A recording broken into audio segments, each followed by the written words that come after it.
দেখেন দুধ খাচ্ছে, এই যে তো চিরা চিরা দুধ চিরার ওদের জন্য তো রাখতেই হবে, ইফতারের সময় এটা খেতেই হবে ওদের। সারাদিন রোজা রেখে টায়ার্ড তো, এটা তো পেট ঠান্ডা হবে বলেন, পেট ঠান্ডা হতে হবে তারপরেই তো। এই যে দেখেন একজন বাটিতে, একজন হাঁড়িতে। টুনটুন খেয়ে নাও, খেয়ে নাও। এতক্ষণ খেয়ে চেহারা দেখেন, এই যে ও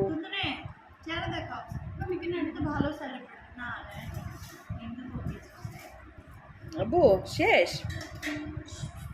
এখন আবার কি আছে এটা খুঁজতে যাচ্ছে। এতক্ষণ কিন্তু খেয়েছে, খাবে এখান থেকে, এখান থেকে খাবে,